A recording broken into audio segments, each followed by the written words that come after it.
ದೇವರಿಗೆ ತಾನೇನು ಮಾಡುತ್ತೇನೆಂದು ಗೊತ್ತಿದೆ. ಆದುದರಿಂದ ನಾವು ಎಲ್ಲ ಸಮಯದಲ್ಲಿ ಶಾಂತರಾಗಿರಬೇಕು.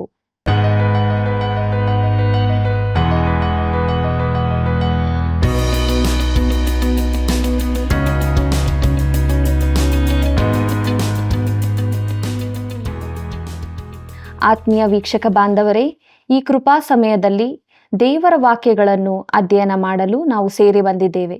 ನಿಮ್ಮೆಲ್ಲರಿಗೂ ಪ್ರೀತಿಯ ಸುಸ್ವಾಗತ.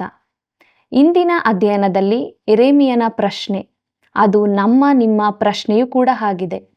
ಅದೇನೆಂಬುದನ್ನು ಹಾಗೂ ಕ್ಷಾಮ ಅಥವಾ ಬರಗಾಲದ ಅತಿ ಪ್ರಾಮುಖ್ಯವಾದ ಸತ್ಯಗಳನ್ನು ತಿಳಿದುಕೊಳ್ಳೋಣ. ಬನ್ನಿರಿ, ಪ್ರಾರ್ಥನಾ ಪೂರ್ವಕವಾಗಿ ನಮ್ಮ ಅಧ್ಯಯನವನ್ನು ಪ್ರಾರಂಭಿಸೋಣ. ಆತ್ಮೀಯ ವೀಕ್ಷಕರೇ, ನಿಮಗೆಲ್ಲರಿಗೂ ಯೇಸು ಕ್ರಿಸ್ತನ ಸುಮಧುರವಾದ ನಾಮದಲ್ಲಿ ಪ್ರೀತಿಯ ವಂದನೆಗಳು. ಸತ್ಯವೇದ ಅಧ್ಯಯನ ಕಾರ್ಯಕ್ರಮದಲ್ಲಿ ನಾವು ಮುಂದೆ ಸಾಗುತ್ತಾ ಇದ್ದೇವೆ. ದೇವರ ಆತ್ಮನ ಸಹಾಯವನ್ನು ಬೇಡಿಕೊಳ್ಳುತ್ತಾ ಯೆರೆಮೀಯನ ಪ್ರವಾದನೆ ಗ್ರಂಥದ 12ನೇ ಅಧ್ಯಾಯಕ್ಕೆ ನಾವು ಬರುವಾಗ, ರಾಜ್ಯದ ಜನರ ಜೀವಿತದಲ್ಲಿ ಕೆಟ್ಟ ಅವಧಿಗೆ ಪ್ರವೇಶಿಸಿದಂತಿರುತ್ತದೆ. ಅಲ್ಲಿದ್ದ ಒಂದೇ ಒಂದು ಬೆಳಕೆಂದರೆ ಯೆರೆಮೀಯನು. ಓಷಿಯನು ಕೊಲ್ಲಲ್ಪಟ್ಟಿದ್ದಾನೆ. ಯೆರೆಮೀಯನು ತನ್ನ ಸ್ವಂತ ಊರನ್ನು ಬಿಟ್ಟು ಹೋಗಬೇಕಾಯಿತು. ಕೆಟ್ಟ ಜನರು ಪಟ್ಟಕ್ಕೆ ಬಂದಿದ್ದರು. ಪ್ರಿಯರೇ, ಪರಿಸ್ಥಿತಿ ಇನ್ನೂ ಹದಗೆಡುವಂತೆ ಕಾಣುತ್ತದೆ. ಈ ಸಂದರ್ಭದಲ್ಲಿ ಯೆರೆಮೀಯನ ಮನಸ್ಸಿನಲ್ಲಿ ಎಲ್ಲರಲ್ಲಿಯೂ ಸಾಮಾನ್ಯವಾಗಿ ಉದ್ಭವಿಸುವಂತೆ ಸಂಶಯಗಳು ಹುಟ್ಟತೊಡಗುತ್ತವೆ. ಅವನ ಮನಸ್ಸಿನಲ್ಲಿ ಕರಾಳ ಯೋಚನೆಗಳು ಹುಟ್ಟುತ್ತವೆ. ದೇವರು ಯಾಕೆ ಇಂಥವುಗಳನ್ನು ಸಂಭವಿಸುವುದಕ್ಕೆ ಬಿಡುತ್ತಾನೆ? ದಾವೀದನು ಕೂಡ ದುಷ್ಟನು ಭೀಕರನಾಗಿ ಸ್ವಸ್ಥಳದಲ್ಲಿ ಹಸುರಾಗಿ ಬೆಳೆದ ಮರದಂತೆ ವಿಸ್ತರಿಸಿಕೊಂಡಿರುವುದನ್ನು ನೋಡಿದ್ದೆನು ಎಂಬುದಾಗಿ ದೇವರನ್ನು ಪ್ರಶ್ನಿಸುತ್ತಾನೆ. ಇದನ್ನು ನಾವು ಕೀರ್ತನೆ 37-35ನೇ ವಚನದಲ್ಲಿ ಓದುತ್ತೇವೆ. ಪ್ರೀತಿಯುಳ್ಳ ದೇವಜನರೇ, ಯೆರೆಮೀಯನು ದೇವರೊಂದಿಗೆ ಮಾತನಾಡುವುದನ್ನು ನೋಡಿರಿ. ಯೆರೆಮೀಯನ ಪ್ರವಾದನೆ ಗ್ರಂಥ 12ನೇ ಅಧ್ಯಾಯ 1 ಮತ್ತು 2ನೇ ವಚನಗಳನ್ನು ಗಮನಿಸಿರಿ. ಯೆಹೋವನೇ, ನೀನು ಧರ್ಮ ಸ್ವರೂಪನಾಗಿರುವುದರಿಂದ ನಾನು ನಿನ್ನೊಡನೆ ವ್ಯಾಜ್ಯವಾಡಲಾರೆನು. ಆದರೂ ನಿನ್ನ ಸಂಗಡ ನ್ಯಾಯವನ್ನು ಚರ್ಚಿಸುವೆನು. ದುಷ್ಟರ ನಡತೆಗೆ ಏಕೆ ಸುಫಲವಾಗುತ್ತದೆ? ದ್ರೋಹಿಗಳೆಲ್ಲರೂ ನೆಮ್ಮದಿಯಾಗಿರುವುದಕ್ಕೆ ನೀನು ಅವರನ್ನು ನಾಟಿದ್ದಿ. ಅವರು ಬೇರೂರಿ ಬೆಳೆದು ಹಣ್ಣು ಬಿಟ್ಟಿದ್ದಾರೆ. ನೀನು ಅವರ ಬಾಯಿಗೆ ಸಮೀಪ, ಅಂತರೇಂದ್ರಿಯಕ್ಕೆ ದೂರ ಎಂಬುದಾಗಿ. ಪ್ರೀತಿಯುಳ್ಳ ದೇವಜನರೇ, ಕರ್ತನೆ, ಅವರು ನಿನ್ನ ಕುರಿತಾಗಿ ಮಾತನಾಡುತ್ತಾರೆ, ಆದರೆ ನಿನ್ನಿಂದ ಬಹು ದೂರವಾಗಿದ್ದಾರೆ. ಅವರು ಅಭಿವೃದ್ಧಿ ಹೊಂದುತ್ತಿದ್ದಾರೆ. ನೀನ್ಯಾಕೆ ಹೀಗಾಗಲು ಬಿಡುತ್ತಿ? ಇದು ಯೆರೆಮೀಯನ ಪ್ರಶ್ನೆ. ನನ್ನ ಪ್ರಶ್ನೆ ಕೂಡ ಇದೇ ಆಗಿದೆ. ಪ್ರಿಯರೇ, ಯೆರೆಮೀಯನಲ್ಲಾಗಲಿ ದಾವೀದನಲ್ಲಾಗಲಿ ಇದಕ್ಕೆ ಉತ್ತರವಿದ್ದಿರಲಿಕ್ಕಿಲ್ಲ. ದೇವರು ದುಷ್ಟರು ಅಭಿವೃದ್ಧಿಯಾಗಲು ಬಿಡುತ್ತಾನೆ. ಅವರು ವಿಶಾಲ ಮರದಂತೆ ಹರಡಿಕೊಳ್ಳುತ್ತಿದ್ದಾರೆ. ಯೆರೆಮೀಯನ ಪ್ರವಾದನೆ ಗ್ರಂಥ 12ನೇ ಅಧ್ಯಾಯ 3ನೇ ವಚನವನ್ನು ನೋಡೋಣ. ಯೆಹೋವನೇ, ನೀನು ನನ್ನನ್ನು ತಿಳಿದಿದ್ದಿ. ನನ್ನನ್ನು ನೋಡುತ್ತಾ ನಿನ್ನೊಂದಿಗೆ ಅನ್ಯೋನ್ಯವಾಗಿರುವ ನನ್ನ ಹೃದಯವನ್ನು ಪರೀಕ್ಷಿಸುತ್ತಿ. ಅವರನ್ನು ಕುರಿಗಳನ್ನೋ ಎಂಬಂತೆ ಕೊಲೆಗೆ ಎಳೆದು ವಧೆಯ ದಿನಕ್ಕೆ ಗೊತ್ತು ಮಾಡು ಎಂಬುದಾಗಿ. ಕರ್ತನಲ್ಲಿ ಪ್ರಿಯರೇ, ಯೆರೆಮೀಯನು ಕೇಳುತ್ತಾನೆ, ನೀನು ಯಾಕೆ ಅವರನ್ನು ದಂಡಿಸುವುದಿಲ್ಲ? ಅವರಿಗೆ ನಿಜವಾಗಿಯೂ ದಂಡನೆಯಾಗಬೇಕಿದೆ. ಮುಂದಕ್ಕೆ ನೋಡೋಣ. ಯೆರೆಮೀಯನ ಪ್ರವಾದನೆ ಗ್ರಂಥ 12ನೇ ಅಧ್ಯಾಯ 4ನೇ ವಚನವನ್ನು. ಇನ್ನೆಷ್ಟರವರೆಗೆ ಎಲ್ಲ ಸೀಮೆಯ ಹುಲ್ಲು ಸೊಪ್ಪು ಒಣಗಿ ದೇಶವು ದುಃಖಿಸುತ್ತಿರುವುದು? ಅಲ್ಲಿನ ನಿವಾಸಿಗಳು ದುಷ್ಟರಾಗಿರುವುದರಿಂದ ಮೃಗ ಪಕ್ಷಿಗಳು ಬಡಿದುಕೊಂಡು ಹೋಗಿವೆ. ಆಹಾ, ಅವನು ನಮ್ಮ ಅಂತ್ಯಗತಿಯನ್ನು ನೋಡುವುದೇ ಇಲ್ಲ ಎಂದು ಹೇಳಿದಾರಷ್ಟೇ ಎಂಬುದಾಗಿ. ಪ್ರೀತಿಯುಳ್ಳ ಸಹೋದರ ಸಹೋದರಿಯರೇ, ದೇಶವು ಇನ್ನೆಷ್ಟರವರೆಗೆ ದುಃಖಿಸುತ್ತಿರಬೇಕು? ಅಂದರೆ, ದೇವರೇ, ನೀನು ಯಾಕೆ ಕಾರ್ಯ ಮಾಡುವುದಿಲ್ಲ? ದೇವರು ಯೆರೆಮೀಯನಿಗೆ, ನನಗೆ, ನಿನಗೆ ಕೂಡ ಕೊಡುವ ಉತ್ತರವನ್ನು ನಾವು ಒಪ್ಪಲೇಬೇಕು. ಅದು ಉತ್ತಮವಾದ ಉತ್ತರ. ಪ್ರಿಯರೇ, ದೇವರು ಹೇಳುತ್ತಾನೆ, ನಾನೇನು ಮಾಡುತ್ತೇನೆಂದು ನನಗೆ ಗೊತ್ತಿದೆ. ನೀನು ನನ್ನನ್ನು ನಂಬಿ ನನ್ನಲ್ಲಿ ಶಾಂತನಾಗಿರು. ಪ್ರಿಯರೇ, ಯೆರೆಮೀಯನು ಈ ಅಧ್ಯಾಯ ಪ್ರಾರಂಭಿಸುವಾಗ, ಯೆಹೋವನೇ, ನೀನು ಧರ್ಮ ಸ್ವರೂಪನಾಗಿ ಎಂದು ಹೇಳಿದ್ದಾನೆ.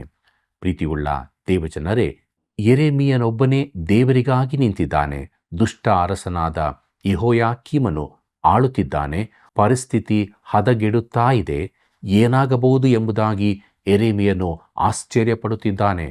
ಪರಿಸ್ಥಿತಿಯನ್ನು ತಾನು ನಿಭಾಯಿಸುತ್ತೇನೆಂದು ದೇವರು ಯೆರೆಮೀಯನಿಗೆ ಈಗಾಗಲೇ ಭರವಸೆ ಕೊಟ್ಟಿದ್ದಾನೆ. ಪ್ರಿಯರೇ, ಯೆರೆಮೀಯನ ಪ್ರವಾದನೆ ಗ್ರಂಥ 11ನೇ ಅಧ್ಯಾಯ 16ನೇ ವಚನವನ್ನು ಗಮನಿಸಿರಿ. ಯೆಹೋವನು ನಿನಗೆ ಸುಂದರ ಫಲದಿಂದ ಅಂದವಾದ ಹಚ್ಚನೆಯ ಒಲಿವ ಮರವೆಂದು ಹೆಸರಿಟ್ಟಿದ್ದನು. ಆ ಮರಕ್ಕೆ ಬೆಂಕಿ ಇಕ್ಕಿ ಬಹು ದಗದಗಿಸುವಂತೆ ಮಾಡಿದ್ದಾನೆ. ಅದರ ರೆಂಬೆಗಳು ಮುರಿದು ಹೋಗಿವೆ ಎಂಬುದಾಗಿ ನೋಡುತ್ತೇವೆ. ಪ್ರಿಯರೇ, ಪೌಲನು ರೋಮಾಪುರದವರಿಗೆ ಬರೆದ ಪತ್ರಿಕೆ 11ನೇ ಅಧ್ಯಾಯದಲ್ಲಿ ಇದರ ಕುರಿತು ಹೇಳಿ, ಒಳ್ಳೆ ಎಣ್ಣೆ ಮರವು ಕಡಿದು ಬಿಸಾಡಲ್ಪಟ್ಟಿದೆ ಎಂದು ಹೇಳುತ್ತಾನೆ. ಈ ಜನರಿಗೆ ದೇವರು ಮಾಡಿದ್ದು ಇದನ್ನೇ. ಈಗ ಅದೇ ಬೇರಿನಿಂದ ಕಾಡೆಣ್ಣೆ ಮರ ಚಿಗುರುವಂತೆ ಮಾಡಿದ್ದಾನೆ. ಅದು ನಾನು ನೀನು ಆಗಿದ್ದೇವೆ. ಕರ್ತನಲ್ಲಿ ಪ್ರಿಯರೇ, ಆ ಬೇರಾದ ಕ್ರಿಸ್ತನೊಂದಿಗೆ ಸಭೆಯು ಕಸಿ ಕಟ್ಟಲ್ಪಟ್ಟಿದೆ. ಆತನು ಒಡನೆಲದ ಬೇರಾಗಿದ್ದಾನೆ. ಯೆಶಾಯನ ಪ್ರವಾದನೆ ಗ್ರಂಥ 53ನೇ ಅಧ್ಯಾಯ 2ನೇ ವಚನದಲ್ಲಿ ನಾವು ಅದನ್ನು ನೋಡುತ್ತೇವೆ. ಪ್ರೀತಿಯುಳ್ಳ ದೇವಜನರೇ, ಆತನು ಜೀವವನ್ನು ತರುತ್ತಾನೆ. ದೇವರು ಯೆರೆಮೀಯನಿಗೆ ಹೇಳುತ್ತಾನೆ, ನಾನು ಇದನ್ನು ನೋಡಿಕೊಳ್ಳುತ್ತೇನೆ, ಇದನ್ನು ನಿರ್ವಹಿಸುವವನು ನಾನೇ. ದೇವರ ಯೋಜನೆಯು ಯೆರೆಮೀಯನು ಕಾಣುವುದಕ್ಕಿಂತಲೂ ಮುಂದಕ್ಕೆ ಚಾಚಿರುವಂಥದ್ದಾಗಿದೆ. ಮುಂದಕ್ಕೆ ನಾವು ನೋಡೋಣ. ಯೆರೆಮೀಯನ ಪ್ರವಾದನೆ ಗ್ರಂಥ 12ನೇ ಅಧ್ಯಾಯ 5ನೇ ವಚನವನ್ನು. ನೀನು ಕಾಲಾಳುಗಳ ಸಂಗಡ ಓಡಿ ಆಯಾಸಗೊಂಡಿದ್ದರೆ ಕುದುರೆಗಳೊಂದಿಗೆ ಓಡಿ ಹೇಗೆ ಮುಂದಾಗುವಿ? ನಿರಾಪಾಯ ದೇಶದಲ್ಲಿ ನೀನು ನಿರ್ಭಯವಾಗಿದ್ದರೂ ಯೋರ್ದಾನಿನ ದಟ್ಟಡವಿಯಲ್ಲಿ ಏನು ಮಾಡುವಿ ಎಂಬುದಾಗಿ. ಪ್ರಿಯರೇ, ಪರಿಸ್ಥಿತಿಯು ಈಗ ನಮಗೆ ಕೆಟ್ಟದ್ದಾಗಿ ಕಾಣಬಹುದು, ಆದರೆ ಅದು ಇನ್ನೂ ಕೆಟ್ಟದ್ದಾಗಲಿದೆ. ಇದರ ಯೋಚನೆಯು ನಿನ್ನನ್ನು ದೇವರಿಗೆ ಇನ್ನೂ ಹತ್ತಿರವಾಗಿ ತರಲಿ. ದೇವರು ತನ್ನ ಕಾರ್ಯಗಳೆಲ್ಲದರ ವಿವರವನ್ನೂ ಕೊಡುವುದಿಲ್ಲ, ಆದರೆ ಆತನು ಯಾವಾಗಲೂ ಒಳ್ಳೆಯದನ್ನೇ ಮಾಡುತ್ತಾನೆಂದು ಆತನನ್ನು ನಂಬುವಂತೆ ಹೇಳುತ್ತಾನೆ. ಯೆರೆಮೀಯನ ಪ್ರವಾದನೆ ಗ್ರಂಥ 12ನೇ ಅಧ್ಯಾಯ 9ನೇ ವಚನವನ್ನು ಗಮನಿಸಿರಿ. ನನ್ನ ಸ್ವಾಸ್ಥ್ಯವಾದ ಜನವು ನನ್ನ ದೃಷ್ಟಿಗೆ ಚಿತ್ರವರ್ಣದ ಹದ್ದಿನಂತಿದೆಯೋ? ಹದ್ದುಗಳು ಅದರ ಸುತ್ತಲೂ ವಿರುದ್ಧವಾಗಿ ಕೂತಿವೆಯೋ? ಹೋಗಿರಿ, ಅದನ್ನು ತಿಂದು ಬಿಡುವುದಕ್ಕೆ ಎಲ್ಲ ಕಾಡು ಮೃಗಗಳನ್ನು ಕರತನ್ನಿರಿ ಎಂಬುದಾಗಿ. ಪ್ರೀತಿಯುಳ್ಳ ಸಹೋದರ ಸಹೋದರಿಯರೇ, ದೇವರಿಗೆ ಹಾಸ್ಯ ಪ್ರಜ್ಞೆ ಇಲ್ಲವೆಂದು ಹೇಳಬೇಡಿರಿ. ಈ ವಚನವು ಯೆಹೂದಕ್ಕೆ ಸಂಬಂಧಿಸಿರುವುದಾದರೂ ನಾನು ಇದನ್ನು ಯೆರೆಮೀಯನಿಗೂ ಅನ್ವಯಿಸುತ್ತೇನೆ. ಪ್ರತಿ ಕಾಗೆಯೂ ಕೂಡ ತನ್ನ ಮರಿಯು ಇತರ ಕಾಗೆ ಮರಿಗಳಿಗಿಂತ ಕಪ್ಪಾಗಿವೆ ಎಂದು ಭಾವಿಸುತ್ತವೆ. ಆದರೆ ಮೊಟ್ಟೆ ಒಡೆದು ಮರಿ ಹೊರಗೆ ಬರುವಾಗ ಒಂದು ಮರಿ ಬೇರೆಯೆಲ್ಲವುಗಳಿಗಿಂತ ಬೇರೆಯಾಗಿದ್ದರೆ ಆಗ ಸಮಸ್ಯೆ ಹುಟ್ಟುತ್ತದೆ. ಸುತ್ತಲಿನ ಜನಾಂಗಗಳು ಯೆಹೂದವನ್ನು ಬೊಟ್ಟುಗಳಿರುವ ಹಕ್ಕಿ ಎಂದು ಭಾವಿಸಿದ್ದರು ಮತ್ತು ಯೆಹೂದವು ದಾವೀದನನ್ನು ಆ ರೀತಿಯವನೆಂದು ಭಾವಿಸಿದರು. ಪ್ರಿಯರೇ, ಜನರು ಅವನಿಗೆ ಹೇಳತೊಡಗಿದರು, ನೀನು ನಮ್ಮವನೆಂದು ಭಾವಿಸಿದ್ದೆವು, ಆದರೆ ಅದು ಸುಳ್ಳು, ನೀನು ಬೊಟ್ಟುಗಳಿರುವವನು. ಪ್ರಿಯರೇ, ನಾವು ದೇವರಿಗಾಗಿ ನಿಲ್ಲುವುದಾದರೆ ನಾವುಗಳು ಕೂಡ ಬೊಟ್ಟುಗಳಿರುವ ಪಕ್ಷಿಗಳಾಗಿದ್ದೇವೆ. ಮುಂದಕ್ಕೆ ನೋಡೋಣ. ಯೆರೆಮೀಯನ ಪ್ರವಾದನೆ ಗ್ರಂಥ 12ನೇ ಅಧ್ಯಾಯ 15ನೇ ವಚನವನ್ನು. ನಾನು ಅವರನ್ನು ಕಿತ್ತು ಹಾಕಿದ ಮೇಲೆ ತಿರುಗಿ ಅವರ ಮೇಲೆ ಕನಿಕರಪಟ್ಟು ಪ್ರತಿಯೊಬ್ಬನನ್ನು ಅವನವನ ಸ್ವಾಸ್ಥ್ಯಕ್ಕೂ ಅವನವನ ದೇಶಕ್ಕೂ ಪುನಃ ಬರಮಾಡುವೆನು ಎಂಬುದಾಗಿ. ಪ್ರೀತಿಯುಳ್ಳ ಸಹೋದರ ಸಹೋದರಿಯರೇ, ಐಶ್ವರ್ಯವಂತರು ಅಭಿವೃದ್ಧಿಯಾಗುತ್ತಿರುವುದೇತಕ್ಕೆ? ದೇವರು ಹೇಳುತ್ತಾನೆ, ಯೆರೆಮೀಯನೇ, ನಾನು ಅದನ್ನು ನೋಡಿಕೊಳ್ಳುತ್ತೇನೆ ಮತ್ತು ಏನಾಗುತ್ತದೆಂಬುದನ್ನು ನಾನು ಹೇಳುತ್ತೇನೆ. ಅವರು ಸರಿಯಾಗಿ ಹೋಗಲಿದ್ದಾರೆ, ಆದರೆ ನಾನು ದೇಶವನ್ನು ನೆನಪು ಮಾಡಿಕೊಂಡು ಅವರನ್ನು ದೇಶಕ್ಕೆ ತಿರುಗಿ ಕರತರುವೆನು. ಪ್ರೀತಿಯುಳ್ಳ ಸಹೋದರ ಸಹೋದರಿಯರೇ, ಮುಂದಕ್ಕೆ ನಾವು ಕಾರ್ಯರೂಪದಲ್ಲಿ ಸಾಮ್ಯ, ನಾರಿನ ನಡುಕಟ್ಟು ಎಂಬ ವಿಚಾರವನ್ನು ನೋಡೋಣ. ಪ್ರಿಯರೇ, 13ನೇ ಅಧ್ಯಾಯವು ಇನ್ನೊಂದು ವಿಶೇಷ ಅಧ್ಯಾಯವಾಗಿದೆ. ಅದು ಆಸಕ್ತಿಕರವೂ ಕೂಡ ಆಗಿದೆ. ಯಾಕಂದರೆ ಪರಿಸ್ಥಿತಿಗಳು ಅಷ್ಟೊಂದು ಗಂಭೀರವಾಗಿದ್ದರೂ ನಮಗೆ ಮುಗುಳ್ನಗೆ ಬರುತ್ತದೆ. ದೇವರು ಯೆಹೂದಕ್ಕೆ ಒಂದು ಸಾಮ್ಯವನ್ನು ಹೇಳುತ್ತಾನೆ ಮತ್ತು ಅದು ನಡುಕಟ್ಟಿನ ಸಾಮ್ಯವಾಗಿದೆ. ಯೆರೆಮೀಯನ ಪ್ರವಾದನೆ ಗ್ರಂಥ 13ನೇ ಅಧ್ಯಾಯ 1ನೇ ವಚನವನ್ನು ಗಮನಿಸಿರಿ. ಯೆಹೋವನು ನನಗೆ, ನೀನು ಹೋಗಿ ನಾರಿನ ನಡುಕಟ್ಟನ್ನು ಕೊಂಡುಕೊಂಡು ಸೊಂಟಕ್ಕೆ ಬಿಗಿದುಕೋ, ನೀರಿನಲ್ಲಿ ನೆನೆಸಬೇಡ ಎಂದು ಅಪ್ಪಣೆ ಕೊಟ್ಟನು ಎಂಬುದಾಗಿ. ಕರ್ತನಲ್ಲಿ ಪ್ರಿಯರೇ, ಯೆರೆಮೀಯನ ತೂಕ ಹೆಚ್ಚಾಗಿದೆ ಎಂದು ನಾನು ನೆನೆಸುವುದಿಲ್ಲ. ನಿಜವಾಗಿ ಆದರೆ ಅವನ ತೂಕ ಕಡಿಮೆಯೇ ಆಗಿರಬಹುದು. ಅವನು ಒಂದೂ ನಡುಕಟ್ಟನ್ನು ಕಟ್ಟುತ್ತಿರಲಿಲ್ಲ. ಈ ದಿನಗಳಲ್ಲಿ ಹೊಟ್ಟೆಯ ಅಳತೆ ಕಡಿಮೆ ಮಾಡಲು ಸೊಂಟಪಟ್ಟಿಯನ್ನು ಕಟ್ಟಿಕೊಳ್ಳುತ್ತಾರೆ. ಆದರೆ ಕೆಲಸಕ್ಕೆ ಸಿದ್ಧರಾಗಬೇಕಾದಾಗ ತಮ್ಮ ಉಡುಗೆಗಳು ಜಾರದಂತೆ ನಡುಕಟ್ಟನ್ನು ಕಟ್ಟಿಕೊಳ್ಳುತ್ತಿದ್ದರು. ಪ್ರೀತಿಯುಳ್ಳ ದೇವಜನರೇ, ನಡುಕಟ್ಟು ಸೇವೆಯ ಸಂಕೇತವಾಗಿದೆ.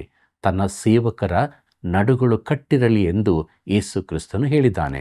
ಲೂಕನು ಬರೆದ ಸುವಾರ್ತೆ 12ನೇ ಅಧ್ಯಾಯ 35ನೇ ವಚನವನ್ನು ನೀವು ನೋಡಿರಿ. ಪ್ರಿಯರೇ, ಅಂದರೆ ಅವರು ಸೇವಾ ಕಾರ್ಯಕ್ಕೆ ಸಿದ್ಧರಾಗಿರಬೇಕೆಂದು ಅರ್ಥ. ಇದರಲ್ಲಿ 2 ರೀತಿಯ ಅರ್ಥಗಳಿವೆ. ಶ್ರೇಷ್ಠ ಸೇವಕನಾದ ಆತನು ಅವರೊಂದಿಗೆ ಅನ್ಯೋನ್ಯತೆ ಹೊಂದುವಂತೆ ಅವರ ಕಾಲುಗಳನ್ನು ತೊಳೆಯುವುದರ ಮೂಲಕ ಅವರನ್ನು ಸೇವೆಗೆ ತಯಾರು ಮಾಡುತ್ತಿದ್ದನು. ಯಾಕಂದರೆ ಆತನೊಂದಿಗೆ ನೀನು ಅನ್ಯೋನ್ಯತೆಯಲ್ಲಿಲ್ಲದಿದ್ದರೆ ನೀನು ಸೇವೆ ಮಾಡಲಾರಿ. ಪ್ರಿಯರೇ, ಸೇವೆ ಎಂದರೆ ಕ್ರಿಸ್ತನೊಂದಿಗೆ ಅನ್ಯೋನ್ಯತೆ ಹೊಂದುವುದೇ ಆಗಿದೆ. ಅದು ಆತನು ಬಯಸುವ ಕಾರ್ಯಕ್ಕಾಗಿ ನಾವು ಶುದ್ಧರಾಗಿ ಉಪಯೋಗಿಸಲ್ಪಡುವುದೇ ಆಗಿದೆ. ಕರ್ತನಲ್ಲಿ ಪ್ರಿಯರೇ, ದೇವರು ಕೊಳೆಯಾದ ಪಾತ್ರೆಗಳನ್ನು ಉಪಯೋಗಿಸುವುದಿಲ್ಲ. ಈ ನಡುಕಟ್ಟಿನೊಂದಿಗೆ ಒಂದು ವಿಶೇಷ ಕಾರ್ಯವನ್ನು ಮಾಡಬೇಕೆಂದು ಯೆರೆಮೀಯನಿಗೆ ಹೇಳಲಾಗುತ್ತದೆ. ಅದೇನೆಂಬುದಾಗಿ ನೋಡೋಣ. ಯೆರೆಮೀಯನ ಪ್ರವಾದನೆ ಗ್ರಂಥ 13ನೇ ಅಧ್ಯಾಯ 3ರಿಂದ 5ನೇ ವಚನದವರೆಗೆ ಗಮನಿಸಿರಿ. ಆಮೇಲೆ ನೀನು ಕೊಂಡು ಸೊಂಟಕ್ಕೆ ಬಿಗಿದ ನಡುಕಟ್ಟನ್ನು ತೆಗೆದುಕೊಂಡು ಹೊರಟು ಯುಪ್ರಟೀಸ್ ನದಿಗೆ ಹೋಗಿ ಅದನ್ನು ಅಲ್ಲಿ ಬಂಡೆಯ ಸಂದಿನೊಳಗೆ ಬಚ್ಚಿಡು ಎಂಬುದಾಗಿ ಯೆಹೋವನ 2ನೆಯ ಮಾತು ನನಗೆ ಬಂತು. ಆಗ ಯೆಹೋವನ ಅಪ್ಪಣೆಯ ಮೇರೆಗೆ ನಾನು ಹೋಗಿ ಯುಪ್ರಟೀಸ್ ನದಿಯ ಬಳಿಯಲ್ಲಿ ಅದನ್ನು ಬಚ್ಚಿಟ್ಟೆನು ಎಂಬುದಾಗಿ. ಪ್ರೀತಿಯುಳ್ಳ ಸಹೋದರ ಸಹೋದರಿಯರೇ, ಯೆರೆಮೀಯನು ನಿಜವಾಗಿಯೂ ನದಿಯ ಬಳಿಗೆ ಹೋಗಿ ನಡುಕಟ್ಟನ್ನು ಬಚ್ಚಿಟ್ಟನೋ ಎಂಬ ವಿಚಾರದಲ್ಲಿ ತುಂಬ ವಾಗ್ವಾದಗಳುಂಟಾಗಿವೆ. ಅವನು ಹಾಗೆಯೇ ಮಾಡಿದನೆಂದು ನಾನು ನೆನೆಸುತ್ತೇನೆ. ಮುಂದಕ್ಕೆ ನೋಡೋಣ. ಯೆರೆಮೀಯನ ಪ್ರವಾದನೆ ಗ್ರಂಥ 13ನೇ ಅಧ್ಯಾಯ 6 ಮತ್ತು 7ನೇ ವಚನಗಳನ್ನು. ಬಹು ದಿನಗಳ ಮೇಲೆ ಯೆಹೋವನು ನನಗೆ, ಹೊರಡು, ಯುಪ್ರಟೀಸ್ ನದಿಗೆ ಹೋಗಿ ಅಲ್ಲಿ ಬಚ್ಚಿಡಬೇಕೆಂದು ನಾನು ಅಪ್ಪಣೆ ಕೊಟ್ಟ ನಡುಕಟ್ಟನ್ನು ಅಲ್ಲಿಂದ ತೆಗೆ ಎಂದು ಹೇಳಿದನು. ಆಗ ನಾನು ಯುಪ್ರಟೀಸ್ ನದಿಗೆ ಹೋಗಿ ಅಗಿದು ನಾನು ಬಚ್ಚಿಟ್ಟ ಸ್ಥಳದೊಳಗಿಂದ ನಡುಕಟ್ಟನ್ನು ತೆಗೆದೆನು. ಆಹಾ, ಅದು ಕೆಟ್ಟು ಯಾವ ಕೆಲಸಕ್ಕೂ ಬಾರದಾಗಿತ್ತು ಎಂಬುದಾಗಿ. ಕರ್ತನಲ್ಲಿ ಪ್ರಿಯರೇ, ಯೆರೆಮೀಯನು ಆ ನಡುಕಟ್ಟನ್ನು ತೊಳೆಯದೆ ಧರಿಸಬೇಕಿತ್ತು. ಆದರೆ ಅದು ಕೊಳೆಯಾಗುವುದಕ್ಕೆ ಬಿಡಬೇಕಿತ್ತು. ಅದು ಕಟ್ಟಿಕೊಳ್ಳಲಾರದಷ್ಟು ಕೊಳೆಯಾಗಿದ್ದಿರಬೇಕು. ಆಗ ಅವನು ಅದನ್ನು ಬಾಬೇಲಿನಲ್ಲಿ ಪ್ರತ್ಯಕ್ಷ ಪಾಠವಾಗಿ ಅಡಗಿಸಿಡಬೇಕಾಯಿತು. ಬಳಿಕ ಅವನು ಹಿಂದಿರುಗಿ ಬಂದು ಅದನ್ನು ಅಗೆದಾಗ ಅದು ಯಾವ ಕೆಲಸಕ್ಕೂ ಬಾರದಾಗಿತ್ತು. ಈ ವಿಚಿತ್ರ ಕಾರ್ಯದ ಅರ್ಥವೇನು? ಯೆರೆಮೀಯನ ಪ್ರವಾದನೆ ಗ್ರಂಥ 13ನೇ ಅಧ್ಯಾಯ 8 ಮತ್ತು 9ನೇ ವಚನಗಳನ್ನು ಗಮನಿಸಿರಿ. ಆಗ ಯೆಹೋವನು ಈ ವಾಕ್ಯವನ್ನು ನನಗೆ ದಯಪಾಲಿಸಿದನು. ಇದು ಯೆಹೋವನಾದ ನನ್ನ ನುಡಿ. ಇದೇ ಪ್ರಕಾರವಾಗಿ ನಾನು ಯೆಹೂದದ ದೊಡ್ಡಸ್ತಿಕೆಯನ್ನು ಯೆರೂಸಲೇಮಿನ ಬಲು ದೊಡ್ಡಸ್ತಿಕೆಯನ್ನು ಕೆಡಿಸಿಬಿಡುವೆನು ಎಂಬುದಾಗಿ. ಕರ್ತನಲ್ಲಿ ಪ್ರಿಯರೇ, ಯೆಹೂದದ ಜನರು ಸತತವಾಗಿ ಪಾಪದಲ್ಲಿ ಮುಳುಗಿರುವುದರಿಂದ ಅವರು ನಿರೀಕ್ಷೆಯೇ ಇಲ್ಲದ ಸ್ಥಿತಿಗೆ ತಲುಪಲಿರುವರು ಎಂದು ದೇವರು ಹೇಳುತ್ತಾನೆ. ಆತನು ಅವರನ್ನು ಬಾಬೇಲಿಗೆ ಸರಿಯಾಗಿ ಕಳಿಸಲಿಕ್ಕಿದ್ದಾನೆ. ಈ ಪಾಠವು ಅವರ ಮನಸ್ಸಿಗೆ ಮುಟ್ಟುವಂಥದ್ದಾಗಿತ್ತು. ಪ್ರಿಯರೇ, ತನ್ನ ಜನರಿಗೆ ಪಾಠ ಕಲಿಸಲು ದೇವರು ಕೆಲವು ವಿಚಿತ್ರವಾದ ಕಾರ್ಯಗಳನ್ನು ಮಾಡುತ್ತಾನೆ. ಯೆರೆಮೀಯನ ಪ್ರವಾದನೆ ಗ್ರಂಥ 13ನೇ ಅಧ್ಯಾಯ 16ನೇ ವಚನವನ್ನು ಗಮನಿಸಿರಿ. ನಿಮ್ಮ ದೇವರಾದ ಯೆಹೋವನನ್ನು ಘನಪಡಿಸಿರಿ, ಇಲ್ಲದಿದ್ದರೆ ಸ್ವಲ್ಪ ಕಾಲದೊಳಗೆ ಆತನು ಕತ್ತಲನ್ನು ಉಂಟು ಮಾಡುವನು. ನಿಮ್ಮ ಕಾಲುಗಳು ಮೊಬ್ಬಿನ ಬೆಟ್ಟಗಳಲ್ಲಿ ಮುಗ್ಗರಿಸೋವು. ನೀವು ಬೆಳಕನ್ನು ನಿರೀಕ್ಷಿಸುತ್ತಿರುವಾಗ ಆತನು ಅದನ್ನು ಮರಣಾಂಧಕಾರದ ಕಾರ್ಗತ್ತಲನ್ನಾಗಿ ಮಾಡುವನು ಎಂಬುದಾಗಿ. ಕರ್ತನಲ್ಲಿ ಪ್ರೀತಿಯುಳ್ಳ ಸಹೋದರ ಸಹೋದರಿಯರೇ, ದೇವರು ತನ್ನ ಜನರಿಗೆ ಹೇಳುತ್ತಿದ್ದಾನೆ, ಈಗ ರಾತ್ರಿಯಾಗುತ್ತಾ ಇದೆ, ಕತ್ತಲಾಗುತ್ತದೆ, ಆಗ ನಿಮಗೆ ಎಲ್ಲಿಗೆ ಹೋಗುವುದೆಂದು ತಿಳಿಯುವುದಿಲ್ಲ. ಯಾಕಂದರೆ ನೀವು ಬೆಟ್ಟಗಳಲ್ಲಿ ಕಳೆದು ಹೋಗಿದ್ದೀರಿ. ಆದರೂ ಅವರು ತನ್ನ ಕಡೆಗೆ ತಿರುಗಿಕೊಳ್ಳಬೇಕೆಂದು ದೇವರು ಅವರನ್ನು ಕರೆಯುತ್ತಿದ್ದಾನೆ. ಮುಂದಕ್ಕೆ ಯೆರೆಮೀಯನ ಪ್ರವಾದನೆ ಗ್ರಂಥ 13ನೇ ಅಧ್ಯಾಯ 19ನೇ ವಚನವನ್ನು ಗಮನಿಸಿರಿ. ದಕ್ಷಿಣ ದೇಶದ ಪಟ್ಟಣಗಳು ಮುತ್ತಿಗೆಯಾಗಿವೆ, ಅವುಗಳನ್ನು ಬಿಡಿಸಲು ಯಾರೂ ಇಲ್ಲ. ಯೆಹೂದವೆಲ್ಲ ಸೆರೆ ಹೋಗಿದೆ, ಸಂಪೂರ್ಣವಾಗಿ ಸೆರೆಯಾಗಿದೆ ಎಂಬುದಾಗಿ. ಪ್ರೀತಿಯುಳ್ಳ ಸಹೋದರ ಸಹೋದರಿಯರೇ, ಏನು ಸಂಭವಿಸಲಿಕ್ಕಿದೆ ಎಂದು ದೇವರು ನಿಖರವಾಗಿ ಹೇಳುತ್ತಿದ್ದಾನೆ. ತಾನು ಏನು ಮಾಡಲಿದ್ದೇನೆಂಬುದನ್ನು ಸ್ಪಷ್ಟವಾಗಿ ತಿಳಿಸುತ್ತಾನೆ. ಯೆರೆಮೀಯನ ಪ್ರವಾದನೆ ಗ್ರಂಥ 13ನೇ ಅಧ್ಯಾಯ 23ನೇ ವಚನವನ್ನು ಗಮನಿಸಿರಿ. ಕೂಷ್ಯನು ತನ್ನ ಚರ್ಮವನ್ನು ಮಾರ್ಪಡಿಸಬಲ್ಲನೆ? ಚಿರತೆಯು ತನ್ನ ಚುಕ್ಕೆಗಳನ್ನು ಬದಲಾಯಿಸಿತೆ? ಹಾಗಾದರೆ ದುಷ್ಟತನದಲ್ಲಿ ಶಿಕ್ಷಿತರಾದ ನೀವು ಶಿಷ್ಟತನದಲ್ಲಿ ನಡೆಯಬಹುದು ಎಂಬುದಾಗಿ. ಕರ್ತನಲ್ಲಿ ಪ್ರಿಯರೇ, ರಕ್ಷಣೆ ಹೊಂದದವನು ಒಳ್ಳೆಯ ಕಾರ್ಯಗಳನ್ನು ಮಾಡುವುದು ಅಸಾಧ್ಯ. ಒಳ್ಳೆಯ ಕಾರ್ಯ ಮಾಡುವವರೆಲ್ಲರೂ ದೇವರಿಗೆ ಮೆಚ್ಚುಗೆಯಾದವರಲ್ಲ. ಒಬ್ಬನು ಕರ್ತನಾದ ಯೇಸು ಕ್ರಿಸ್ತನ ಹೆಸರಿನಲ್ಲಿ ತನ್ನ ಕಾರ್ಯವನ್ನು ಮಾಡುವ ತನಕ, ದೇವರ ಮಹಿಮೆಗಾಗಿ ಘನಕ್ಕಾಗಿ ಅದನ್ನು ಮಾಡುವ ತನಕ ಅವನು ತನ್ನ ಕೆಲಸವನ್ನು ತನಗಾಗಿ ಸ್ವಾರ್ಥದಿಂದ ಮಾಡಿದ ಹಾಗಾಗುತ್ತದೆ. ಕೆಟ್ಟ ಹೃದಯದಿಂದ ಯಥಾರ್ಥವಾದ ಒಳ್ಳೆಯತನ ಹೊರಟು ಬರಲಾರದು. ಪ್ರಿಯರೇ, ಪ್ರೀತಿಯುಳ್ಳ ದೇವಜನರೇ, ಮುಂದಕ್ಕೆ ನಾವು ಯೆರೆಮೀಯನ ಪ್ರವಾದನೆ ಗ್ರಂಥದ 14-15ನೇ ಅಧ್ಯಾಯಗಳನ್ನು ನೋಡೋಣ. ಇದರ ಮುಖ್ಯ ಪ್ರಸ್ತಾಪ ಹಿಂಜರಿದ ಜನಾಂಗಕ್ಕೆ ಕ್ಷಾಮ ಬರಗಾಲಗಳ ದಂಡನೆ. ಕ್ಷಾಮ ಬರಗಾಲ ಎಂಬ ವಿಚಾರವನ್ನು ನೋಡೋಣ. ಪ್ರಿಯರೇ, ಆ ಜನಾಂಗಕ್ಕೆ ದೇವರು ಕೊಟ್ಟ ಮೊದಲ ಎಚ್ಚರಿಕೆ ಕ್ಷಾಮದ ಮೂಲಕ. ಯೆರೆಮೀಯನ ಪ್ರವಾದನೆ ಗ್ರಂಥ 14ನೇ ಅಧ್ಯಾಯ ಮೊದಲಿನ 2 ವಚನಗಳನ್ನು ಗಮನಿಸಿರಿ. ಬರದ ವಿಷಯವಾಗಿ ಯೆಹೋವನು ಯೆರೆಮೀಯನಿಗೆ ದಯಪಾಲಿಸಿದ ನುಡಿ. ಯೆಹೂದವು ದುಃಖಿಸುತ್ತದೆ, ಅದರ ಊರುಗಳವರು ಕಂಗೆಟ್ಟು ಕರ್ರಗಾಗಿ ನೆಲದ ಮೇಲೆ ಬಿದ್ದಿದ್ದಾರೆ. ಯೆರೂಸಲೇಮಿನವರ ಗೋಳಾಟವು ಕೇಳಿಸುತ್ತಿದೆ ಎಂಬುದಾಗಿ. ಪ್ರೀತಿಯುಳ್ಳ ಸಹೋದರ ಸಹೋದರಿಯರೇ, ಬರಗಾಲವು ಬಹು ತೀಕ್ಷ್ಣವಾಗಿತ್ತು. ಅಹಾಬನ ಕಾಲದಲ್ಲಿಯೂ ಬರಗಾಲ ಬಂದಿತ್ತು ಮತ್ತು ಆ ಅವಧಿಯಲ್ಲಿ ಎಲಿಯನು ದೇವರ ಸಂದೇಶವಾಹಕನಾಗಿದ್ದನು. ಈಗ ಪುನಃ ಬರಗಾಲ ಬಂದಿದೆ. ಯೆಹೂದದ ದಕ್ಷಿಣ ರಾಜ್ಯಕ್ಕೆ ಯೆರೆಮೀಯನು ಸಂದೇಶವಾಹಕನಾಗಿದ್ದಾನೆ. ಮುಂದಕ್ಕೆ ಯೆರೆಮೀಯನ ಪ್ರವಾದನೆ ಗ್ರಂಥ 14ನೇ ಅಧ್ಯಾಯ 4ನೇ ವಚನವನ್ನು ಗಮನಿಸಿರಿ.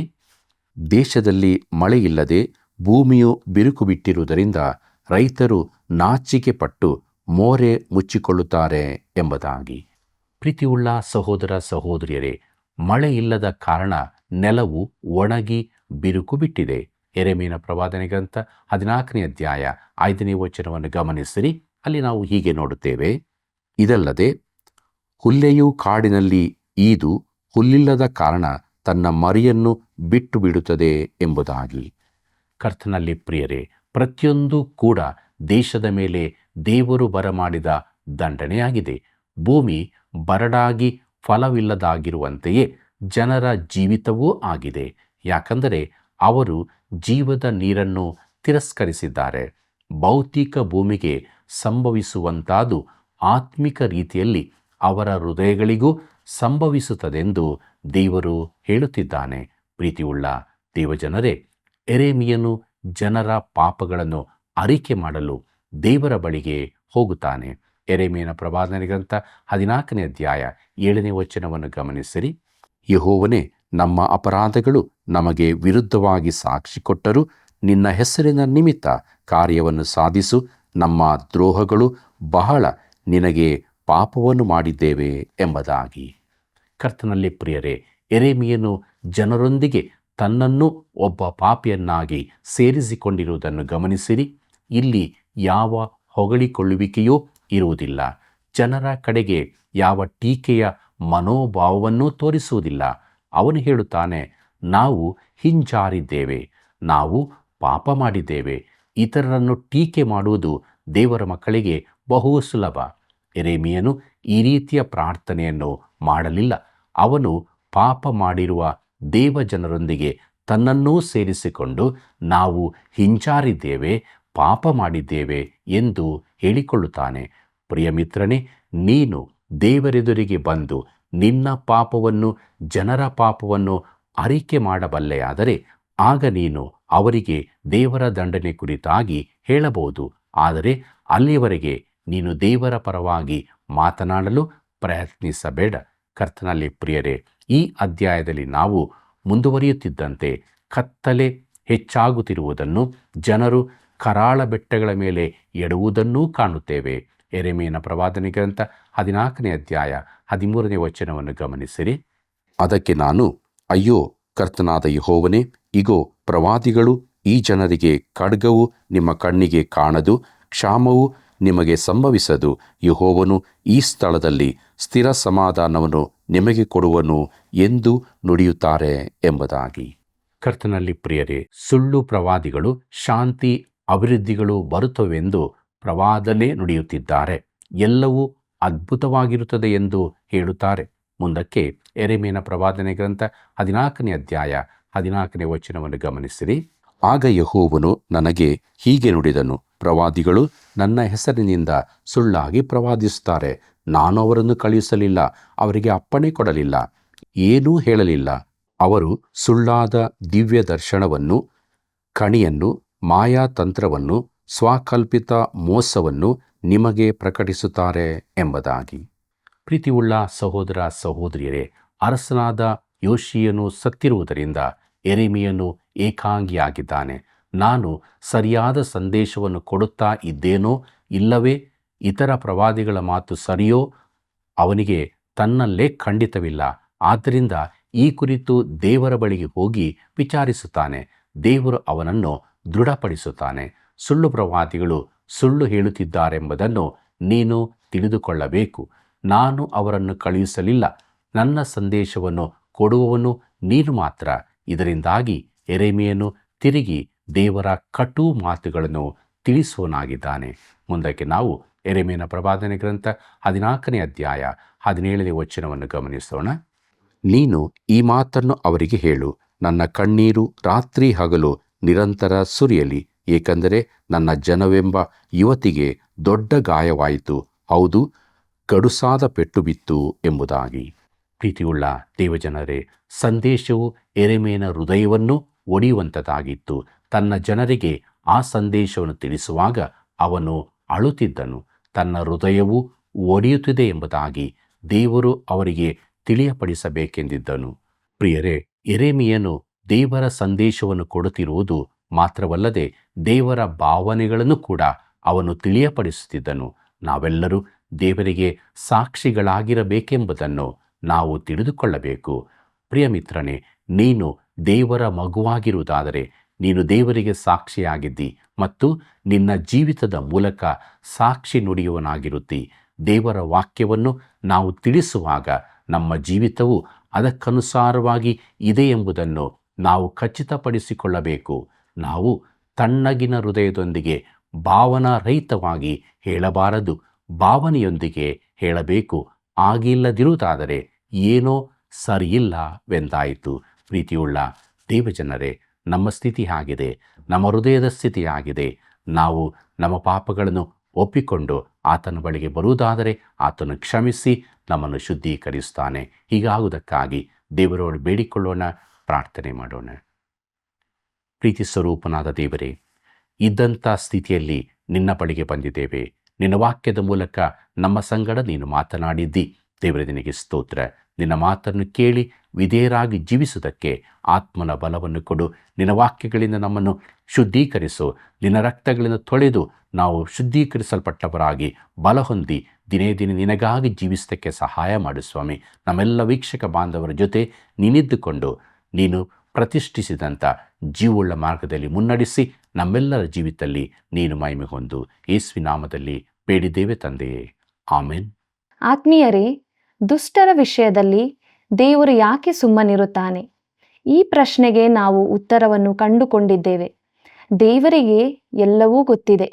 ಬರಗಾಲವು ದೇಶಗಳ ಮೇಲೆ ದೇವರು ಬರಮಾಡಿದ ದಂಡನೆಯಾಗಿದೆ. ದೇವರ ಕೋಪವನ್ನು ನಾವು ಕೂಡಿಸಿಟ್ಟುಕೊಳ್ಳದೆ ಆತನನ್ನು ಪ್ರೀತಿಸುತ್ತಾ ಆತನ ಅನ್ಯೂನ್ಯತೆಯಲ್ಲಿ ಪರಿಶುದ್ಧರಾಗಿ ಸಮಾಧಾನದಿಂದ ದಿನಾಲೂ ನಡೆಯೋಣ. ಪ್ರಿಯ ವೀಕ್ಷಕರೇ, ಎಷ್ಟೋ ದಿನಗಳಿಂದ ಕಾರ್ಯಕ್ರಮ ವೀಕ್ಷಿಸುತ್ತಿದ್ದರೂ ಇನ್ನೂ ಕರೆ ಮಾಡದೇ ಇರುವುದಾದರೆ ಹಿಂದೆ ಕರೆ ಮಾಡಿರಿ, ಸೇವೆಯನ್ನು ಬೆಂಬಲಿಸಿರಿ. ಮತ್ತೆ ಭೇಟಿಯಾಗೋಣ. ವಂದನೆಗಳು.